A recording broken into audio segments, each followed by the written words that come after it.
They drilled into her skull on a Tuesday, and by Thursday she was describing alien stars.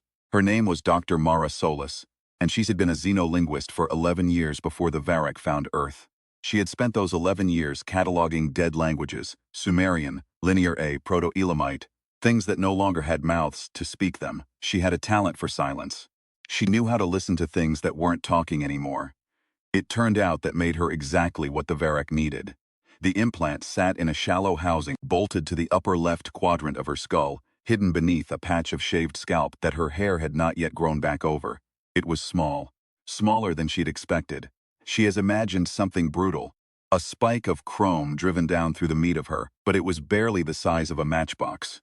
A dull gray oblong with a faintly warm surface, as if something metabolic was happening inside it. She caught herself, touching it in mirrors. She always stopped before she let herself press. The sessions happened in a room that smelled of recycled air and phenolic resin. White light, no shadows worth mentioning. A table, 2 chairs, a console that the Varrock technician named Orcs 7 operated with limbs that moved wrong. Too many joints, too fluid, like watching something boneless try to approximate human gesture. Orcs 7 never looked at her directly. Its visual organs, 3 of them, set in a raised ridge above where a nose would have been, were always angled slightly downward, toward the console, as if e-contact was a transaction it had not agreed to. Across from her sat Dr. Cassian Rowe, the human liaison. She wasn't sure she'd call him a psychiatrist, exactly. His credentials were real enough. But his function in this room was something closer to translator. Not of language, but of what was happening to her, rendered in terms the Varrock observation team could process. "Whenever you're ready," Rowe said. She was never ready. She went anyway. The first node activated with a sound she could not describe as sound, more like a pressure change behind the left eye. A brief interior weather event. Then the room dissolved, not the way rooms dissolve in dreams, where the change is seamless and unquestioned, but visibly, like watching a film print burn at the edges. The ceiling went first, curling away into a color she had no name for, and then she was somewhere else entirely, still seated, still Mara, but the chair beneath her was a different chair, and the light was the light of a place she had not been in 20 years. She was in her mother's kitchen. "Please speak continuously," Rowe said from somewhere behind the wall of the memory. "Describe your experiences as they come to you." "Kitchen," she said. Her voice felt thick. "My mother's apartment, the Bronx. The window over the sink has a crack in the lower right corner that she kept meaning to fix and never did. There's something on the stove. Soup, I think. Lentil. The smell is..." She stopped. The smell was so specific it produced something that wasn't quite grief and wasn't quite joy, but lived in the same neighborhood as both. The smell is real.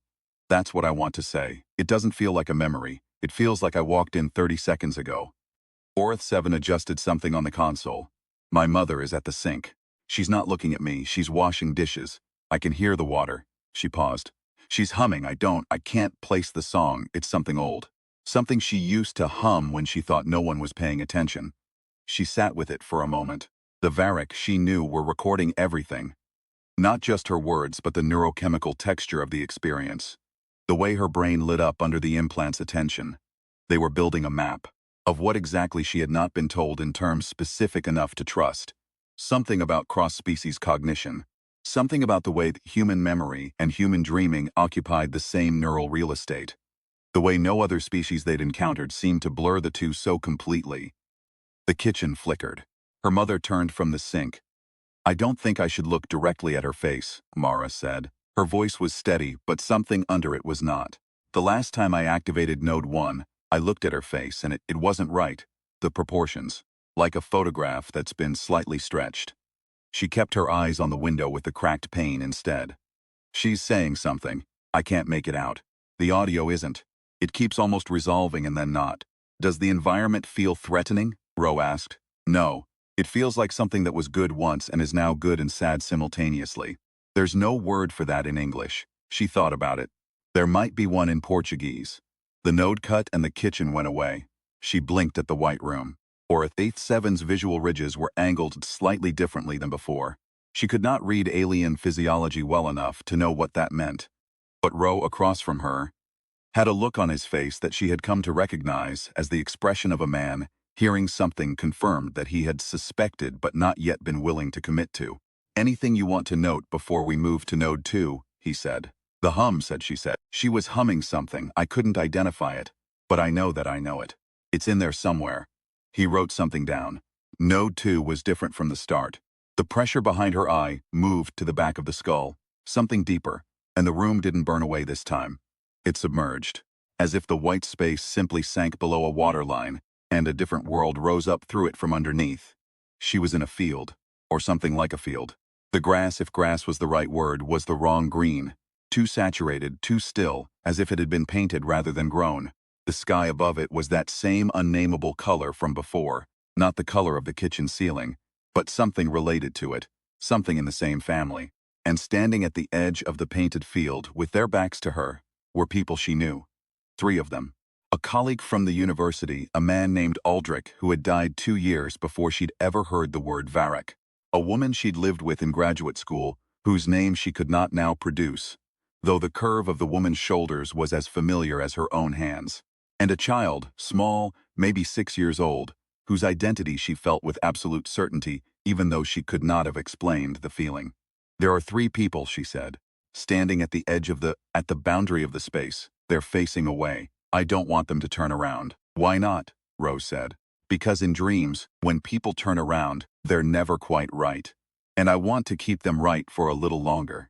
She walked toward them anyway. That was the thing about this place. Want had only partial jurisdiction. Her feet moved her forward with a logic of their own. I'm approaching them. The ground feels fine. Solid. Normal resistance. My shoes look like my shoes. My hands look like my hands. She checked this deliberately now, every session, a trick she'd started in the 2nd week. A small anchor against the pull of the unreal. The light source is unclear. There are no shadows. That's wrong. That's the first wrong thing. Aldrich turned. She did not stop walking. He's looking at me, she said, and her voice had changed, gone quieter, the way voices go when something important is happening too quickly to process. It's his face. It's his face exactly. I've looked at photographs of him since he died. I know what he looks like, and this is his face. I didn't expect that. The last time I came here I didn't come this close. He opened his mouth. He's trying to say something. I can't. She stopped walking. The audio is doing the same thing as Node 1. Almost resolving and then not. Like a stick with interference. She was close enough now that she should have been able to hear him breathing. She could not. What she could hear was that hum again. Her mother's hum from the kitchen, bleeding through from Node 1 into Node 2, like a radio station from a different frequency, ghostly but specific. The hum is back, she said. That's interesting. That's, Orth 7 made a sound, low and resonant, nothing approximating human speech, but Ro translated the gesture of it, pause. They wanted her to stay with this. They wanted her to stay in the discomfort of the almost resolved sound, and not look away. She stayed. Aldrich kept opening his mouth. The hum kept not quite becoming a song. I think, she said slowly, that this isn't exactly a dream, or not only a dream. I think some of what the implant is accessing is. I think there's something else layered underneath the memory. Something that doesn't have a human shape. Rose's pen stopped moving. I'm going to try something, she said. Mara, I'm going to hum back. She did. She hummed the fragment she could almost hear. The tune she couldn't name that her mother had carried, without ever attributing it. And the moment she produced the sound, the painted field shivered. Not dramatically, not like an earthquake. Like a leaf when you blow on it. A small responsive tremor that suggested that the whole construction had been waiting for exactly this. Waiting without knowing how to ask. Aldrich's mouth closed. His head tilted. The other 2 turned. She looked at their faces, and their faces were correct. Not stretched, not wrong. Exactly as she held them in whatever part of the mind keeps the people it has loved. Then the node cut. The white room. Rose standing now, though she hadn't heard him rise. The console under Orth 7's handling emitting a low tone she'd never heard from it before. She was breathing hard. Not from fear, from something more like the feeling after physical exertion, the feeling of having pushed against something that had pushed back. What just happened? She said. Rose sat back down carefully. We're not entirely sure. The Varric are. A pause. They have a hypothesis. Tell me. He looked at the console.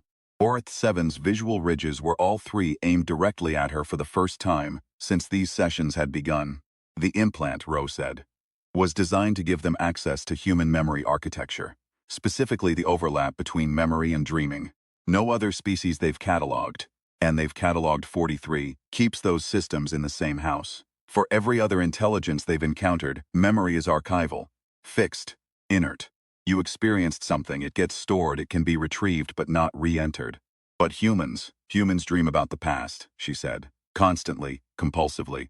You don't just remember things. You re-inhabit them. You rewrite them. You bring the dead back and have conversations you never got to have, and your brain processes it with the same neurochemical weight as actual experience. The Varric have been trying to understand why. For a very long time. She thought about Aldrich, his mouth, the hum. And when I hummed back, she said, the implant detected a resonance pattern they hadn't anticipated. It wasn't one-directional anymore. You weren't just being read. He hesitated. You were reading back. The silence in the room had a different texture now. Not the silence of an experiment proceeding.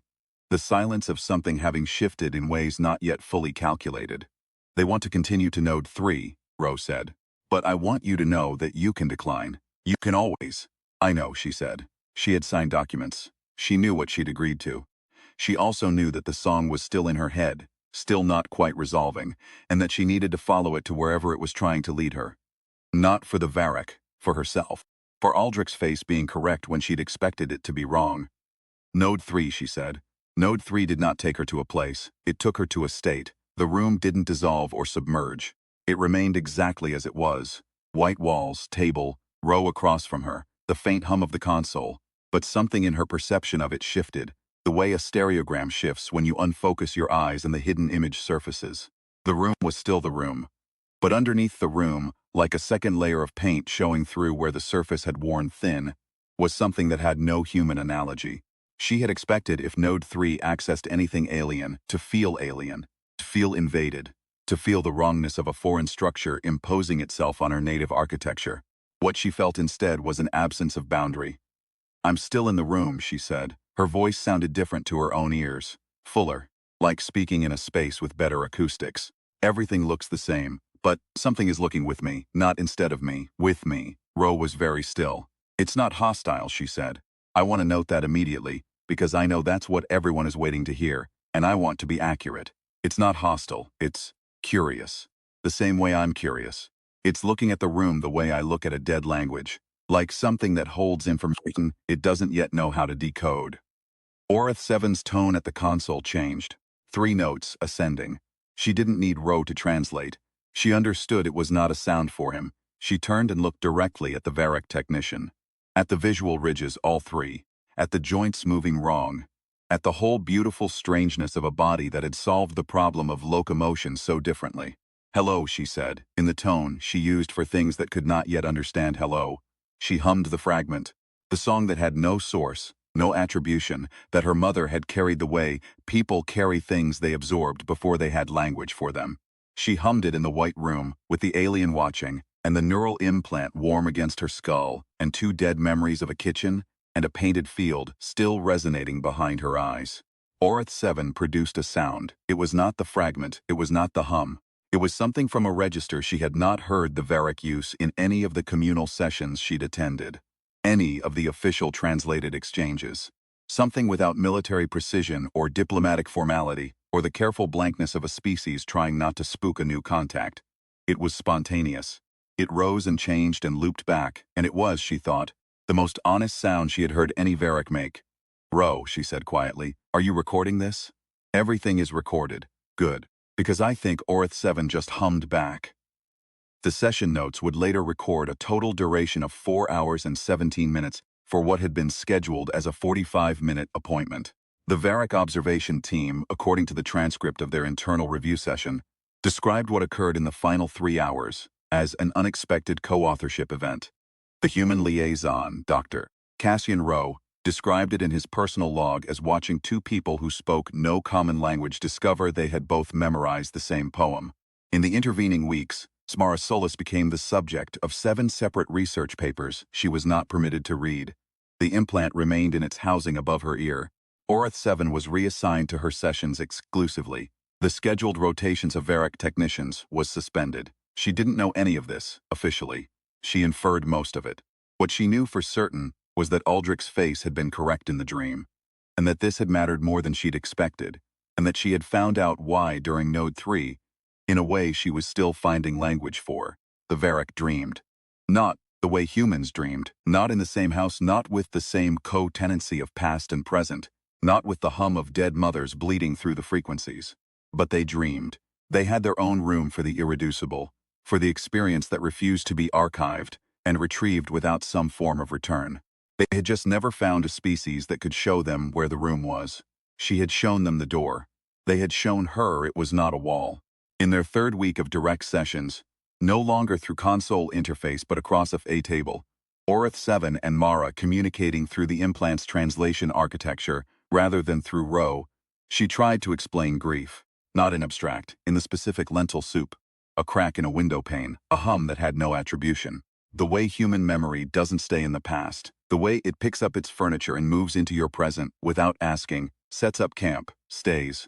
Orcs 7 listened with all three visual organs aimed at her face, which she had come to understand was the Varrock gesture of full attention, of wanting not to miss a word. Then it tried to answer. It took 11 minutes. The sound it produced was not speech in any sense she had been trained to recognize. It moved through registers she felt in her chest before she heard them in the room. It rose and looped. It went dark in places and luminous in others. It did the thing her mother's hum had done, stayed just at the edge of resolving into something nameable. Afterward, she sat quietly for a long time. "What was that?" Ro asked from across the room. He was still there. She forgot sometimes that he was still there. "I'm not certain," she said, "but I think it was the word for a person you've lost. I think it was the word for the specific feeling of them being permanently past tense." She touched the implant housing. "Warm, as always. I think they have that word," she said. "I just think they'd stopped believing anyone else would ever need it." There were 43 species in the Varrock's catalog of encountered intelligences. 43 different solutions to the problem of being alive and aware in a universe that did not particularly care whether you remained so. 43 different architectures of memory, communication, reproduction, grief. In 43 attempts, they had not found a species that dreamed the past back into the present.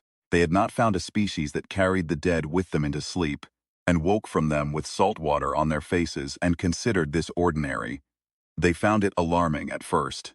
The observation reports from the earliest contact period were full of language that translated to something like, "We cannot yet determine whether this instability is pathological or systemic, whether the blurring of memory and experience indicated a flaw in human cognition or was intentional design, whether the humans who cried in their sleep were damaged or were doing something else entirely, something that had no parallel in the 43, something that required a new category." Orcs 7, in week 4, attempted to describe what the co-authorship event had looked like from its side. Mara understood perhaps 60% of what came through the implant's interpretation layer. But 60% was enough to grasp the shape of it. From inside the Varrock observation framework, watching a human re-inhabit a memory in real time, bringing the dead back, holding the cracked window, the lentil smell, the hum, had looked less like a pathology and more like a technology, an internal one, biological, the most sophisticated system for processing loss they had ever encountered in the catalog. Humans, Orcs 7's account suggested, had invented grief therapy before they invented the wheel. They had been processing trauma in their sleep since, before language made processing possible, in the waking world. They had a mechanism, baked in at the foundational level, for returning to the unbearable and surviving the return. 43 species, none of them had this. It did not make humans stronger, exactly. It did not make them more dangerous, more advanced, more capable of the things the Varrock measured when assessing a new species. It made them stranger, more recursive, more likely, in any given moment, to be partially somewhere else. In a kitchen 20 years gone, in a painted field with people who were no longer alive, at a window with a crack in the lower right corner, listening to a song that had no source. It made them, Orcs 7's account concluded, unexpectedly hard to fully know. Not because they concealed themselves, because they themselves were not entirely sure where they ended. Because the boundaries between what had happened and what was happening and what might happen were not solid boundaries, were more like. She reached for the analogy herself, working backwards through the translation. More like the surface of water, distinct from above, passable from below. You could cross in either direction. The crossing cost something. The cost was worth it. "They didn't come for our technology," she said to Ro, at the end of week 4, late. The building mostly empty. He looked tired and she probably did too. The implant was warm and she had stopped noticing it, The way you stop noticing the sound of traffic when you've lived on a busy street long enough. No, he said. They came because we're the only ones who know how to do this. She made a vague gesture, which he understood because he was watching for the understanding. The only ones who go back. We had it backwards, he said. All the initial threat assessment, all the defensive posturing. We thought they were cataloging capabilities, military, scientific, technological development index, all of that. And they were actually doing what? He leaned back.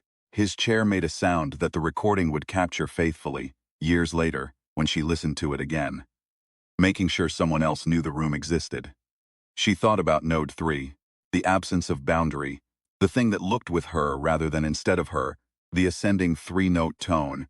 She thought about Aldrich's face being correct. She hummed, not performing it, not producing it for the record, or for Orcs 7 or for the 43 species in the catalog. Just humming, the fragment that still had no name.